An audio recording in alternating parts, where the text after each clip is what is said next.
Assalamu alaikum qarindoshlarım. Uyg'ur erki qirg'inchilik uchrayotdi. Erki qirg'inchilik uchirgan millat zamin deb chiqdi. Hozir Kanadadagi masjid vaqasi chiqdi. Hayron qolarliqmi his qilmadim. Har xil narsalar bilan qilish yuz berdi deb o'ylayman. Erki qirg'inchilik Xitoyga eg'ir keladi. Shuning uchun g'alchilar tinmay tema tashlaydi.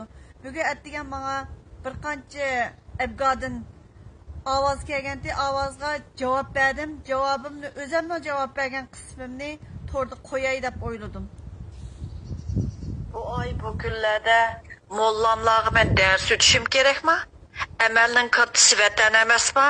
Vatandagi masjidlar, Qur'onlar ko'ydirilib, masjidlar o'rilib, qarindoshlarimizni ovozi din degan narsaga emas, salom alaykum deyishdimmi?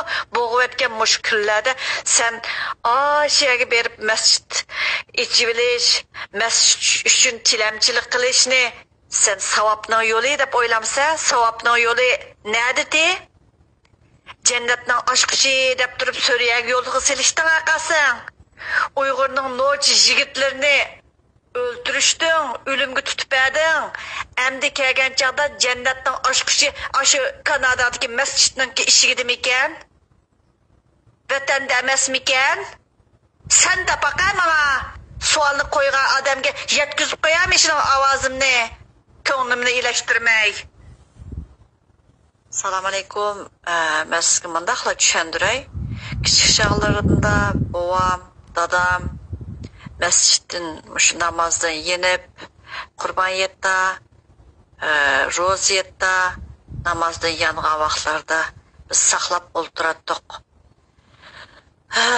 Nemish qarsangiz uyga kelib xatmi Qur'on qilib, ondan keyin bizga yetlik beradi. Masjid desa shunchalik bir adam tap tortadigan bir ibodat so'rini deb turib bilma.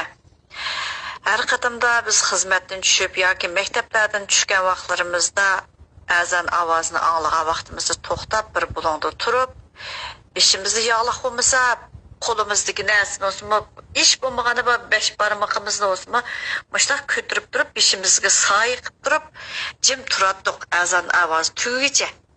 Hozir vatanning ichida azan ovozi turmoq qarindoshlarimizni ovozini anglayolmagan darajada shunchalik bir fojialar yuz beryotganini hammamiz bilamiz. Chet elda paloni masjid bor. Uyg'urga masjid kam emas, namoz o'qiydigan so'rinmi oz emas.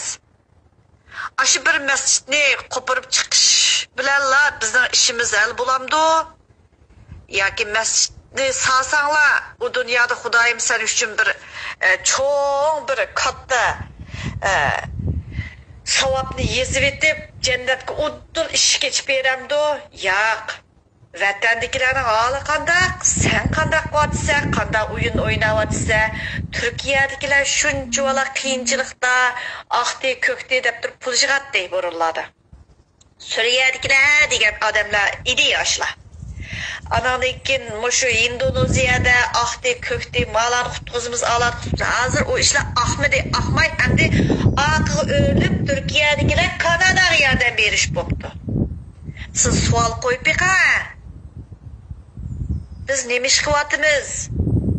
Vatandagilar qanday holatda butun dunyoda erkiy qirg'inchilik deb turib Xitoyning jinoyatini bekitib, Uyg'urlarga erkiy qirg'inchilik yurgizyapti Xitoy deb taraf-tarafdan ovozlar chiqayotgan bugungi kunda Kanadadami erkiy qirg'inchilikni bekitgan bugungi kunda Kanadada masjid kam bo'lib qolibdi ekanmi? Vatandagilarning ovozi-chi? Siz menga savol qo'yibsiz, mushu javobimni anglab qo'ying. Ashu sizga o'tirib qo'ygan shu insonga mushu ovozimni ivat bering bo'lsa. Bo'lamdi? Voy bu kunlarda o'ylab beqinglar qarindoshlarim. Abay men bir sizninki necha odam savol qo'yib ketibdi menga masjid qurishga qarshimi deb. Men o Kanadada yaşamayman.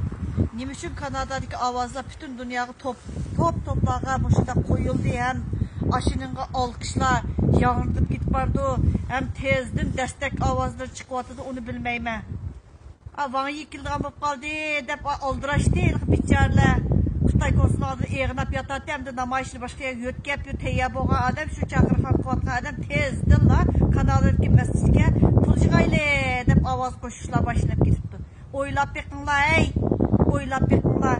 Suriye'de aşk cennetin aşkı Suriye'de dep bu yerga yol silip endi kelgan chaqda aşkışni cennetin aşkışı Kanada'niki şu eyliq cherkovning ishigiga esib qo'yibdimi? Oylap beqinlar ey. Bütün dünya konulan gülüvatıda ey Uygur'nunki muş meselesiga. Erkek kırgınçı uçurgan adam muşuda kılamda. Muşuda uyun göremde, muşuda uyunun içi kiremde. Vay vay vay vay ay ahmak. Aş işlemeyen kallanın derdini apırt dağıtı dike. Rahmet sizlerge.